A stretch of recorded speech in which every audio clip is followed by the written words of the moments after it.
Hjärtligt. Hallå, är jag på? Hörrni, då får jag be om lite uppmärksamhet. Jag vill önska er alla hjärtligt välkomna till Akademikernas Högskolepolitiska Forum. Vi som har samlats här idag förenas av att vi alla älskar högre utbildning. Och när jag tittar ut över salen så ser jag att alla som sitter här är kunniga på det området på olika sätt. Jag heter Göran Arrius och jag är ordförande för Saco.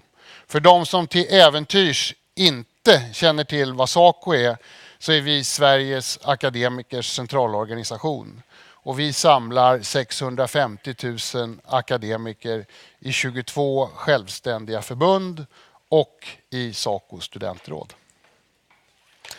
Det är Saco och 10 av medlemsförbunden som arrangerar Akademikernas Högskolepolitiska Forum. Och det är verkligen roligt att se så många av landets främsta inom högre utbildning på plats här idag. Den här konferensen har kommit till på initiativ av Sacos medlemsförbund. Sacofederationen vill att Sverige ska förbli ett samhälle med hög kunskapsnivå och goda utbildningsmöjligheter. Temat för dagen är hur utbildning och forskning kan bidra till att skapa jobb och välfärd. Och även om framtiden är notoriskt svårt att sia om, så finns det en del saker som vi vet redan nu. En sån sak är att vi lever allt längre, och det är ju väldigt positivt. Medellivslängden i Sverige ökar med i snitt 2,5 år per decennium. Det är 6 timmar om dagen. Beräkningar visar att över hälften av de barn som föddes i Sverige 2010 kommer att bli 104 år eller äldre innan de dör. Det här är ju, som jag sa, givetvis glädjande, men den här utvecklingen innebär också stora utmaningar för samhället. Allt färre ska försörja allt fler. Något som kommer att sätta press på samhällets trygghetssystem och välfärdens finansiering. Sverige ska inte konkurrera med låga löner. Vi har byggt vårt välstånd på kunskap och innovation, och det är även där vi hittar nyckeln till framtidens lösningar. Som företrädare för Sveriges akademiker ligger utbildningsfrågan mig naturligtvis varmt om hjärtat. Det mediala fokuset idag ligger snarast på situationen i grundskolan och gymnasiet. Och det är rätt. Vi har all anledning att vara oroliga för fallande resultat där. Men det är minst lika viktigt att se till hela utbildningskedjan. För vad blir konsekvenserna för högskolan när var tredje 15-årig pojke har så dålig läsförståelse att han har svårt att förstå annat än enkla texter? Men det stannar inte där. Igår kom nya PISA-siffror som visar att svenska elever ligger under OECD-snittet när det gäller förmåga att lösa problem. En förmåga som är starkt kopplad till kritiskt tänkande och kreativitet. Vilka förutsättningar ger det för universiteten att bedriva utbildning av hög kvalitet? Utbildning och forskning är avgörande för att Sverige ska kunna hävda sig i den globala konkurrensen. Det är en ödesfråga som förtjänar avsevärt mer uppmärksamhet än vad som är fallet idag. Och den här konferensen är ett led i arbetet att stärka detta. Under dagen kommer vi att få ta del av en rad samtal som alla sätter fokus på den högre utbildningens betydelse. Hur ska vi lyfta Sverige som kunskapsland? Vilka reformer måste till och vad kan vi lära av andra länder? Vilka intressen ska styra utbildningsutbudet? Hur stärker vi forskningsanknytningen och vilka visioner finns det för en högskola om 20 år? Alla intressanta frågor som jag hoppas kommer att leda till tänkvärda diskussioner. Jag ska alldeles strax runda av och släppa fram dagens moderator, Cecilia Garme. Men först vill jag passa på att säga några ord om dagens huvudtalare, professor Alison Wolf. Professor Wolf är en verklig auktoritet i de här sammanhangen. Hon har bland annat arbetat som rådgivare åt regeringarna i såväl USA, Australien, Frankrike, Storbritannien som Sydafrika. Och för 2 år sedan så blev hon belönad med den brittiska imperieorden för sitt livslånga arbete med utbildningsfrågor. Nu har professor Wolf kommit till Stockholm och det ska bli väldigt intressant att få hennes perspektiv på den svenska utbildningen. Professor Wolf, it's a great honor and pleasure to welcome you to Stockholm on behalf of the Swedish Confederation of Professional Associations. Heartily welcome. Med de orden hälsar jag er välkomna till Akademikernas Högskolepolitiska Forum.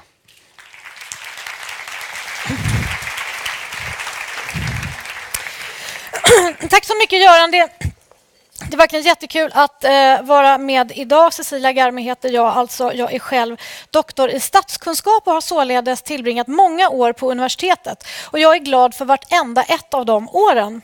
Efter min disputation blev jag politisk reporter på en kvällstidning. Och jag kan tala om att ju trassligare verkligheten är där ute, desto större nytta har man av att man har lärt sig analysera. Statsvetare gör ju gärna fyrfältare, som ni vet, av allting. Men jag har ändå valt att istället göra ett stapeldiagram över den här förmiddagen så att ni ska veta hur den är upplagd. Och den illustrerar också hur man som akademiker försöker sälja in sina idéer till en sensationshungrande nattchef på en kvällstidning. Och ni som skriver mycket forskningsansökningar är förmodligen bekanta med det här problemet också. Hur får man dem att nappa egentligen? Man måste ju som ni vet alltid börja med ett vadå?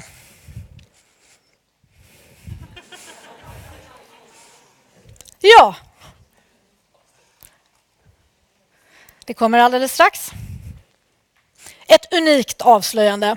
Det är alltså någonting som morgonen kommer att börja med här. Och vad är det unika avslöjandet? Det kommer här.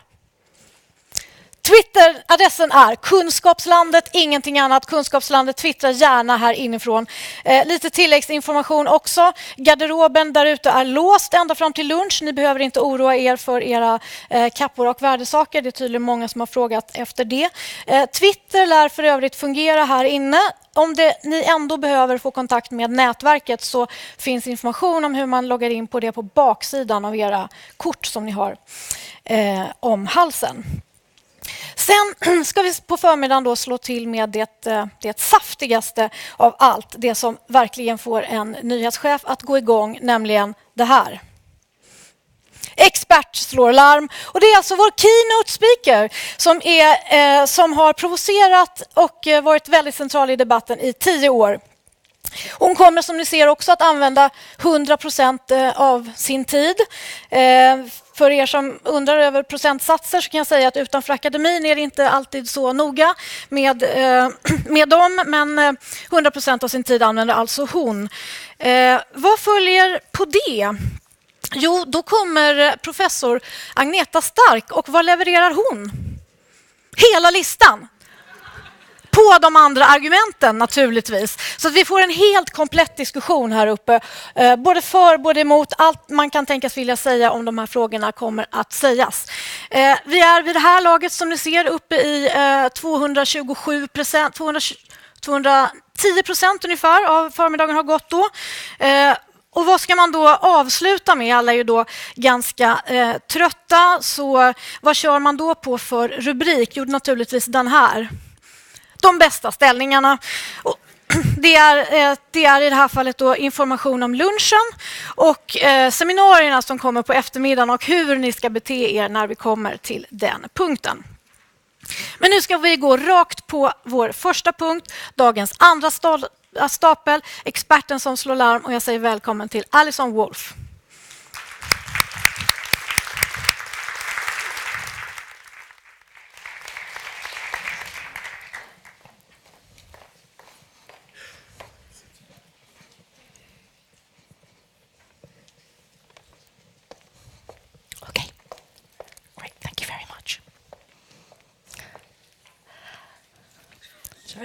just sort this out, if I may, first. Forget it. Okay, if I run out of breath, I'll get myself some water. Good morning, and thank you very much indeed for inviting me to talk to you this morning.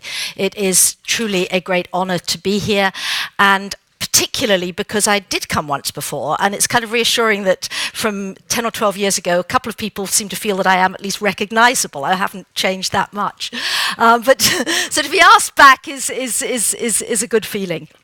And what I'm going to talk about today is, in a sense, something to which we all know the answer. Does higher education matter? Yes, it does.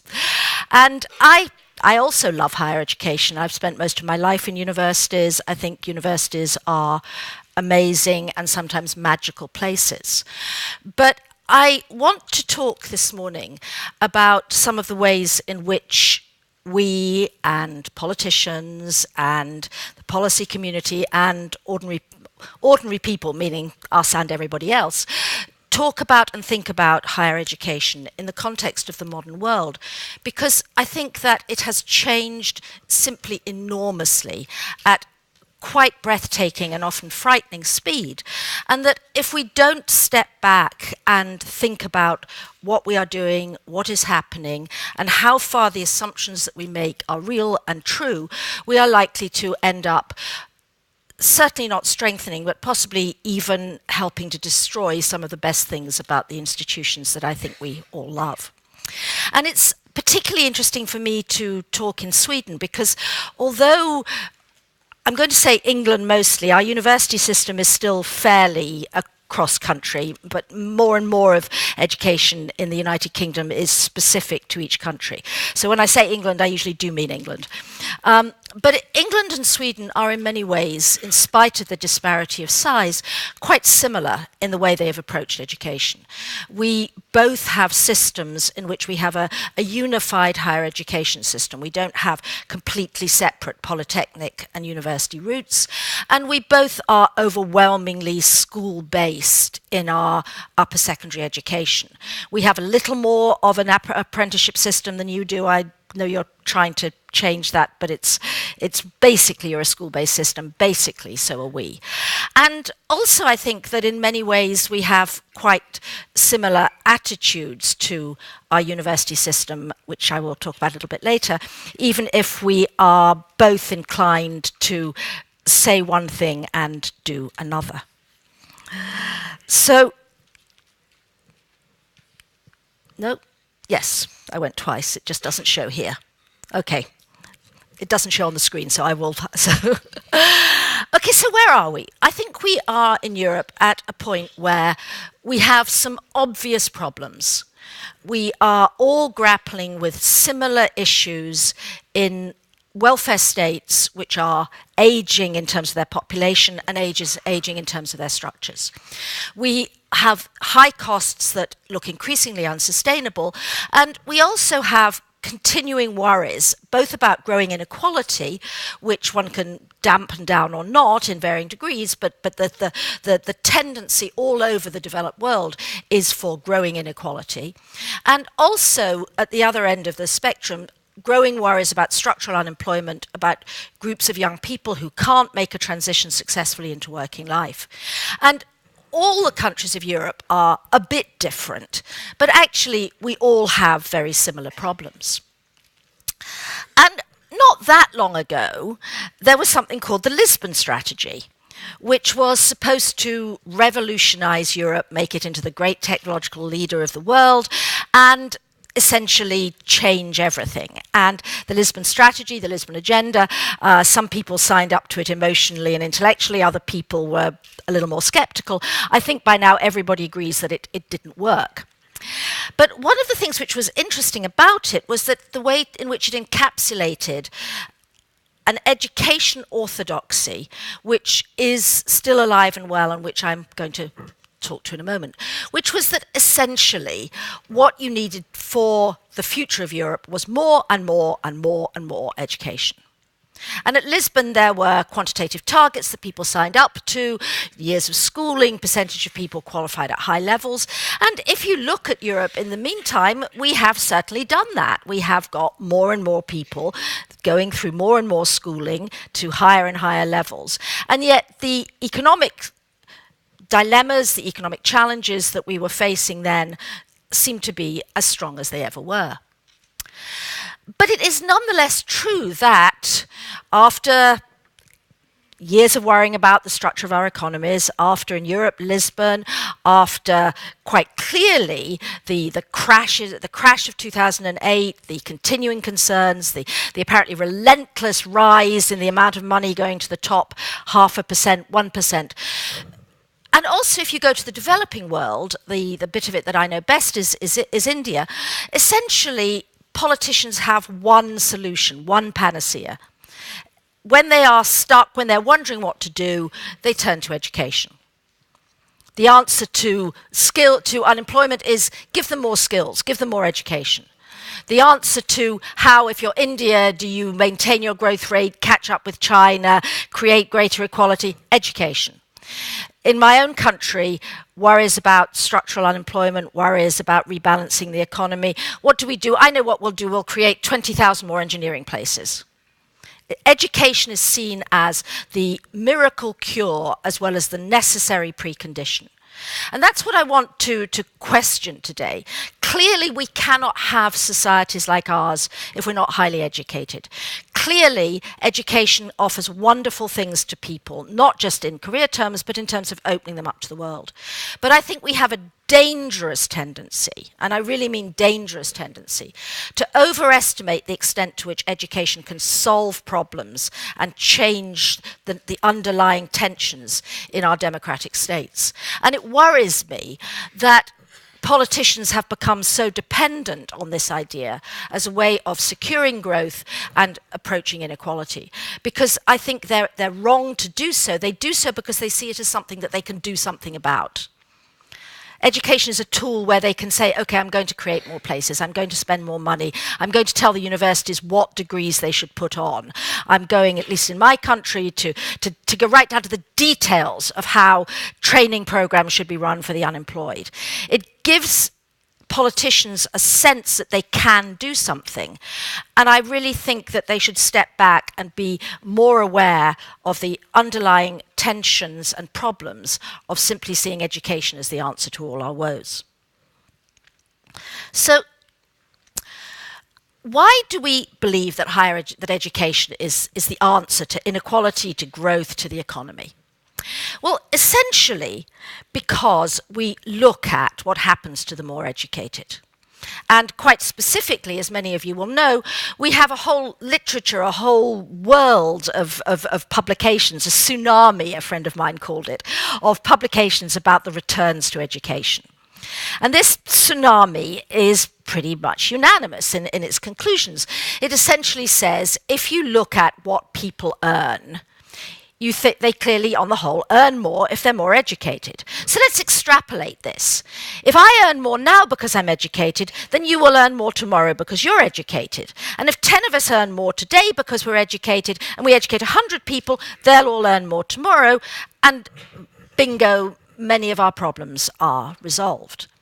And among many politicians, this is, it's an article of faith. And certainly in my own country, where people like me, or perhaps particularly me, have gone on about perhaps taking this with a large lorry load of salt, you will constantly hear this discussion. We are like you, I think, perhaps even more so, at the moment, yet again involved in major policy discussions about the future of higher education, where we should put our money, what it can do. And time again, you will hear from senior civil servants, senior policymakers, but there is still a positive return to higher education. Clearly, we should have more of it. It is still true that people coming out of a degree course now earn more than people who left school at 17. So clearly, here is our policy. What we need is more of it. And that is essentially what underlies, for many policymakers all over the world, this faith that education